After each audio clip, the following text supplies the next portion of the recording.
Hey guys, welcome back to another video, and today I will be checking on the hives, sort of mid-winter you want to call it. It's February the 22nd today, and I will be just opening the lids, checking for fondant, and fondant is like icing blocks that you sort of put on the hives, and then the bees slowly eat through it in the winter. And I thought I'd just show you what I'm looking at and what's good to see at this time of year. So I'm gonna suit up, put my veil on. I'm actually just wearing normal gloves today. I could wear beekeeper's gloves, but I decided to just wear these normal ones. Hopefully I won't get attacked, fingers crossed. Start checking the hives, and the main reason this is done is to make sure they have enough food during the winter, because bees eat through their food during the winter and you don't want them to get too low. So the bees aren't very active currently because of the cold weather we've been having recently, but they will become more active as the year goes on. So as you might have noticed, this is a lot of fondant, and this is probably a bit too much for this time of the year. But a good tip I found is, if you have fondant left in the spring, what you can do is you can take this off the crown board, dissolve it in some water or sugar syrup, and then it becomes So I just learned that my black gloves, which I thought was a genius idea of keeping warm at the same time, aren't actually bee proof. So I've gone and put some more gloves on top of it. So that was unfortunate that I just got stung, but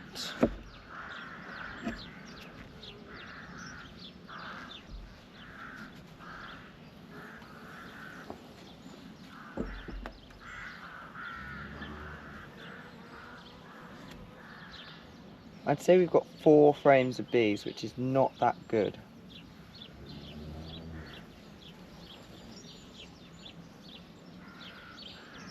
I still think they're going to build up fine though. So we'll put this back.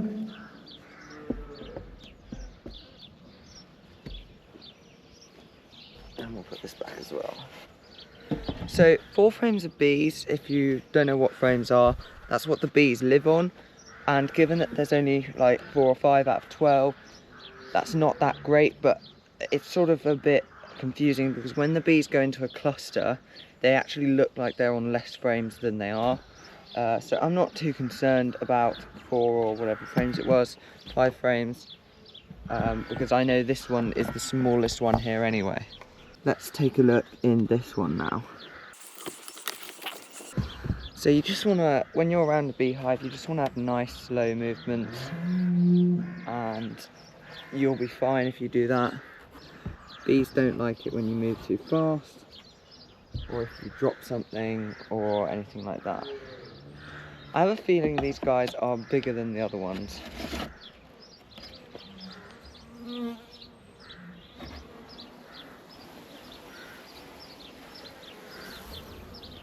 Hopefully you can see that. These guys are across 5, 6 frames, which is not bad at all. That's a nice sized cluster for this time of year, because you don't really want a massive cluster of bees, because otherwise they use up so many stores and so many resources. So pulling out frames is never a good idea. There's no point, there's nothing that can be gained, and you'll only set the bees back and make life harder for you in the spring. So there's really no purpose at all doing that. You're just going to give them more work to do. You're going to break all the seals. You're just not going to be any help to them at all. So at this time of year, I wouldn't advise pulling out any frames at all. But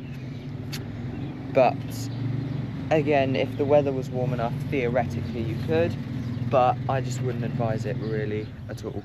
So I don't know if you can see, but these guys are a lot more active than the first one we opened, and they are buzzing around because it's warmer, and today the weather's good, so they will spend their day collecting pollen and possibly some nectar if there's any available. So that's a good sign as well.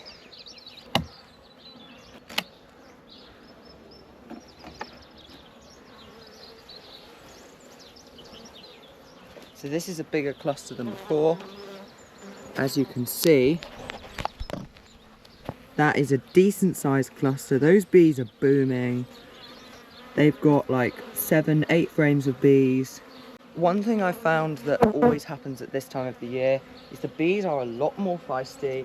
They're a lot more annoyed if you crack open any lids, and overall it gives a poor interpretation of what the bees are actually like. So the bees you're seeing here are a bit grumpy. It's been wet weather for a long time and they start to fly around a lot more. The bees that are produced in the spring are way calmer than these bees. These bees are a bit grouchy. They've been kept indoors for a long time, bad weather for a long time, and the ones in the spring are always a bit more grumpy, I found, compared to the ones in the summer. So I always put ratchet straps on my hives because these are polystyrene, which means that the components are actually very light, which means that they can easily blow away in a big storm, and then the water can get in, and that's really annoying, especially if you've got a really big colony and then just water gets in and kills it. It can be really frustrating. So don't know how these guys are doing.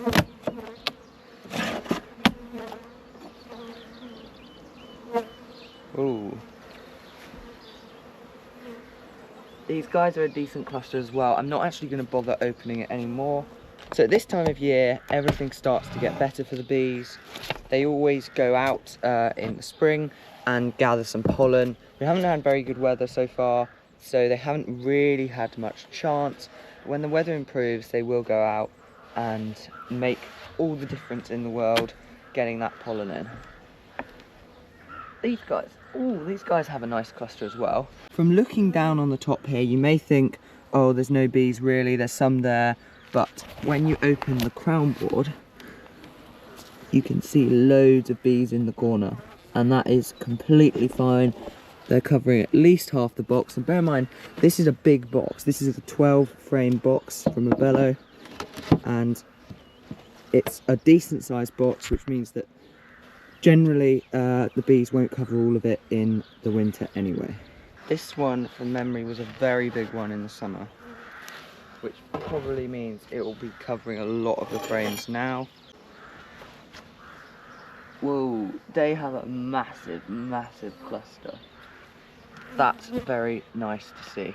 Now, an important thing to mention around about now is when you crack the crown board, even though I took off a couple of them fully, I never really take off all of them fully, because when I did that before, and it can actually kill the queen when you put the crown board back on.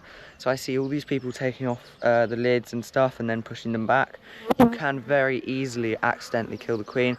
It happened to me once before, and I'm very nearly certain that it was because I was fiddling around with the crown board. As I said, I was quite excited. I knew the bees had basically survived the winter, and I was very much looking forward to checking them, and I probably shouldn't have bothered that early on. So opening the lid is completely fine, the roof, but the crown board is probably not wise at this time of the year. Just cracking the edge won't do any harm, but fully opening it can do a bit of damage. If you guys are enjoying the video so far, please hit that subscribe button, hit the bell so you're notified of new videos, and it's just a really good way to support my channel. We're nearly at 500 subscribers. If we could get to 1,000 by the end of April, that would be really good. That may look like a mountain of fondant, and you would be right, because I had some that was sitting around that wasn't used, and I just chucked it on the top. It's not smothering the bees because the crown board covers most of it. You can see where the bees have come up through the hole in the crown board. This is actually an Italian colony of bees.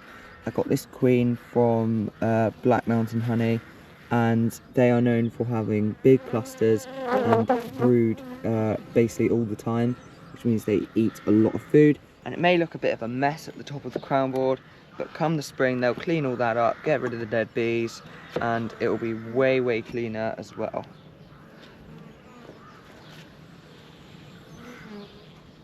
That's good. They've got a very big cluster, which is nice to see as well.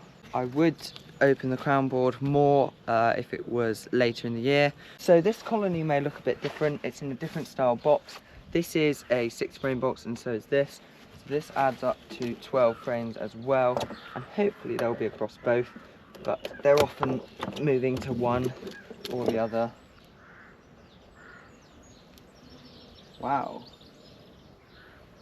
So these guys look really, really good, covering loads of the frames. As you can see, this is one of the nukes I sell, and what I do is I sell the top or the bottom part, and then I put a new queen in either part, and they look really good. Lots of bees eating through the fondant, and they'll probably be in this bottom box. I'm not going to crack it because, as I said before, there's nothing can be gained. I've seen the bees, I've seen the fondant, they're fine. They don't need to be disturbed anymore. Wow, those guys look really good as well. Loads of bees at the back. It may not look like it, but there is a lot more bees in there than you can see on the camera. And I'll put this lid back. So the last hive to be checked, and checking the bees in the winter really is no trouble at all. It takes literally barely any time, it's barely any effort. Just grab a bee suit, grab some gloves, and you're free to go.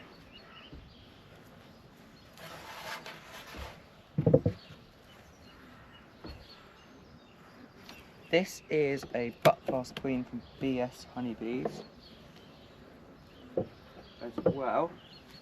I do like BS Honeybees queens, they are good.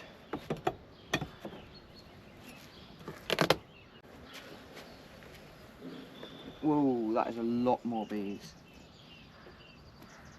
That is a lot of bees in there, and a lot of bees need a lot of fondant. And I know a lot of you are going to say, oh, that's way too much fondant. I completely agree. I put too much on. It was a mistake. It didn't really cost me anything in terms of the mistake. Like, it wasn't really detrimental to the bees. It just looks a bit messy on the top of the crown board, and a bit too much sort of squashed in there. As I said before, the bees only come up through a small hole, so that it's not like the fondant's dripping all over them. They can clear that up if they're a big hive anyway, so that's all good. And yeah, all the hives look really good. At least across 7 frames, 8 frames is probably the average currently. And I've seen some videos of really small clusters in hives, like 1-2 frames, and it's like, that's probably a dud queen, not worth keeping, not worth bothering with. But it's really encouraging to see that the bees have survived this far. It's nearly March. I haven't lost a single hive so far. I've probably lost 1 nuke that I've been overwintering because it's a little bit too small, and that's probably just a dud queen, as I said before. Yeah, none through starvation. I actually did lose a couple nukes through starvation later in the year, last year, in about August or September, because basically what happened is the wasps started attacking them. They couldn't defend themselves, there weren't enough bees, and the wasps took all the food, and I didn't notice it, and then the bees died as well. So that was unfortunate, but as I said, I've learned from that mistake. I've actually made a video on all my beekeeping mistakes. You can click that up there if you want to watch that. It's a really useful sort of guide on what the mistakes that I have personally made, and sort of how I now avoid them or make them less detrimental to anything. So that's about it for this video. That was just me checking the hives, sort of rambling to you a bit. If you got this far watching the video, please hit that subscribe bell, it really helps. And I'll see you next time.